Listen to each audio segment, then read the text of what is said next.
Hello and welcome back to another GiantSlayerTV Top 10 video. Today we'll be talking about 10 tips for patch 11.11. There's always little things a player can do to improve, especially in a game like TFT that's always evolving.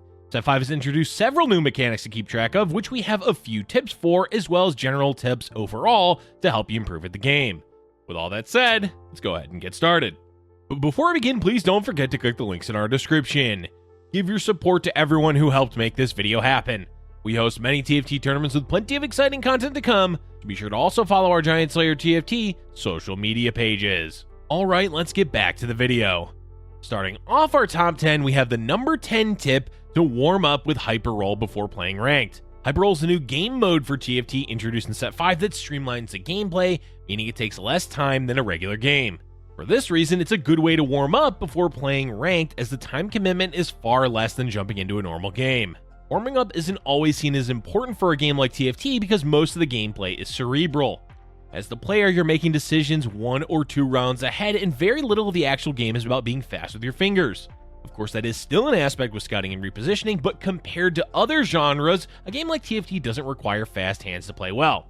That said, it's still useful to warm up prior to playing Ranked, as it will help you get thinking about the game and getting into the competitive mindset. Hyper Roll helps facilitate that by being a much faster version of TFT, so you're forced to make quicker decisions, but you don't have to worry about investing too much of your time into it.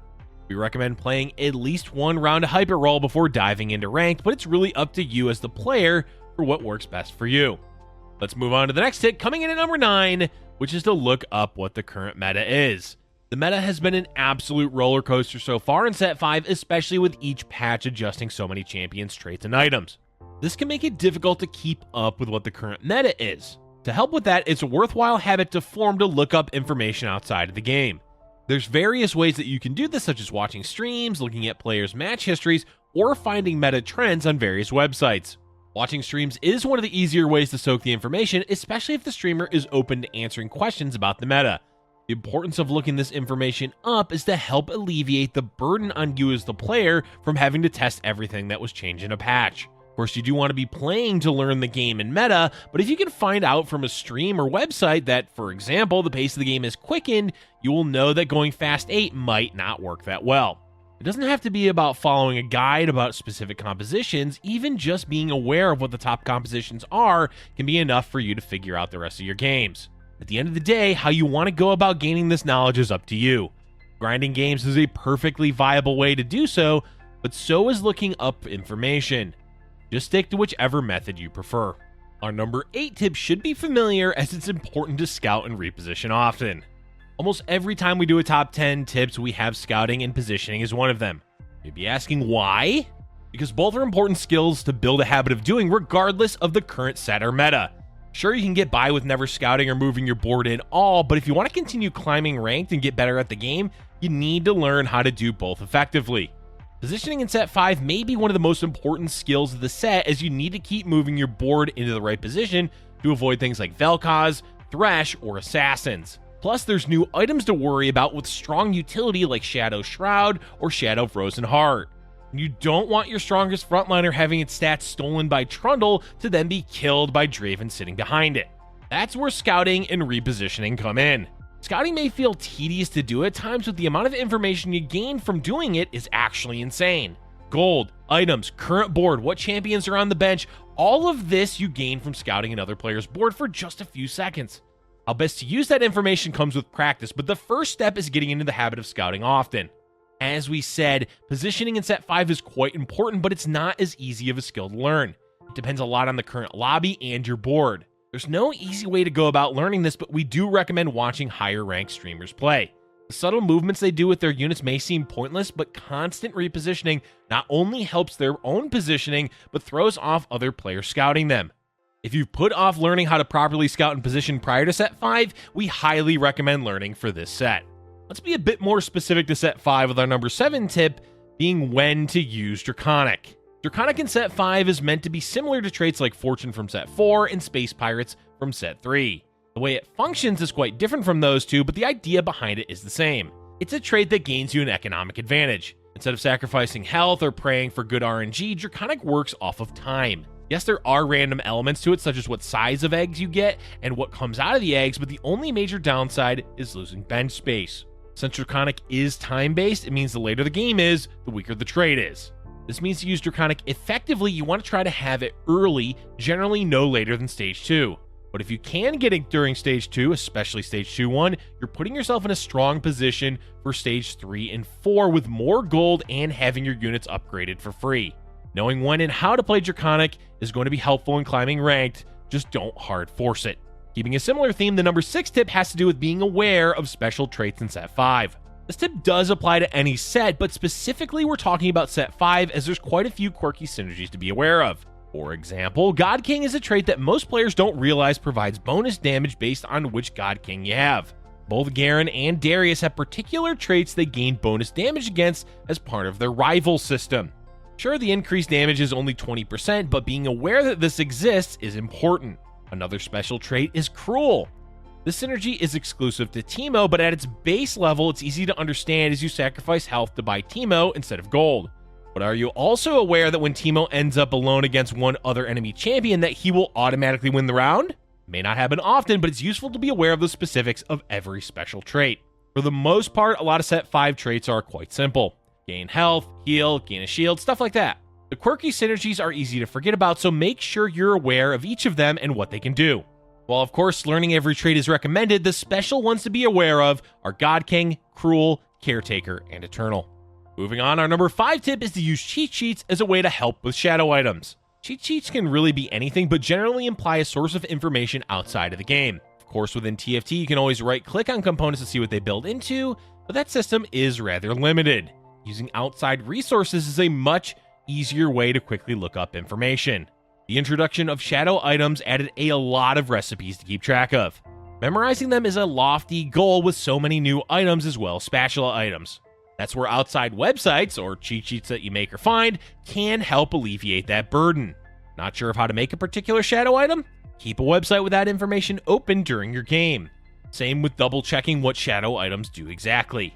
The tip is rather similar to the previous one as it's easy to overlook the quirks of shadow items, but it's necessary to learn exactly what each of them do as well as the recipes. With so many added to the game, it's okay to use other resources. We're all only human after all, and expecting to keep every single piece of information about TFT in your head at all times during a game is a lot to ask. So whether it's a website or cheat sheet, we recommend having it on hand to reference during your games. Keeping with the item theme, the number 4 tip for today is that defensive and utility items are as important as carry items. It's easy to get in the habit of only worrying about items for your carry. In some cases, you have to be aware of a champion's best in slot items to make sure they're as effective as possible. But Set 5 has shown, especially with the introduction of shadow items, that utility and defensive items are nearly as important as having carry items. Consider this for a moment. You've prioritized your carousel and armory items towards decking out your Draven with the best possible items you can have.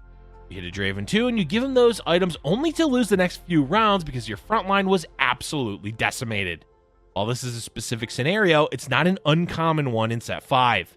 Frontline defensive items help stall out fights and keep important units alive longer. And in Set 5, there's a lot of solid options throughout the game, such as Warmogs, Shadow Stoneplate, and Shadow Guardian Angel. Splitting your item prioritization between a few defensive items and carry items will balance out your mid to late game board much more than only focusing on items for your carry.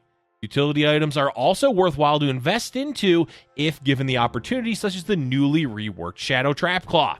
The bottom line is, don't hyper-focus on one set of items for your board, try to have a well-rounded approach.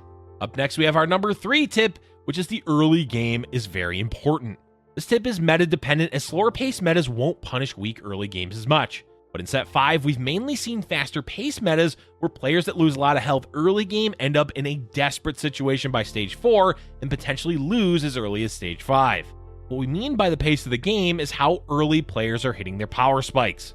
We've seen this spike hit as early as Stage 3 with Skirmishers, Forgotten, and early Mordekaisers. Of course, the meta isn't stagnant, especially with the amount of changes each patch has.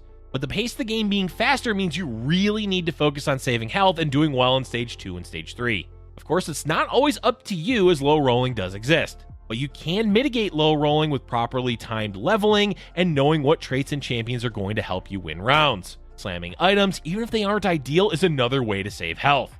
Basically put a lot of emphasis on improving your early game, and we guarantee it will help you in the long run of placing higher more consistently. We mentioned making early items previously, but our number 2 tip contradicts that slightly, as it's worth waiting to make items until the Armory round. The other mechanic in set 5 besides shadow items is the Armory. This appears on round 2-2, 3-2, and 4-2 and provides you with a guaranteed component. What component varies, but you're at least given the option of a shadow component on 2-2 and 4-2. Because of this new mechanic, it's worth it to wait to make items until you see what component the Armory gives you. This isn't a hard rule to follow by any means. If you can make a good item to help win a round prior to the Armory, go ahead and do it. But it helps keep your options open, especially on the Armory rounds that provides a shadow component. And our number 1 tip is to read the patch notes. This is a tip we've reiterated in the past, but it's worth repeating. Not every patch is going to be massive, but every patch has important information to know. For example, in patch 11.11, skirmishers took a big hit across the board. Knowing that they are potentially weaker than the previous meta means you're not going to go out of your way to hard force them, or knowing when an item is reworked, such as in the case of Shadow Trapclaw. Keeping up to date with each patch can definitely be a lot, we know that, but it is essential to do if your goal is to improve the game and climb ranked. And that's going to be it for today's video, folks. There's always ways to improve a game like TFT, and even seemingly minor tips can have a big impact. We hope these tips will be useful in helping you climb higher on the ladder. Let us know in the comment section below if you have any extra tips to provide. Thank you for watching, and if you're enjoying our content, be sure to hit the like button and subscribe for future Giant Slayer TFT videos.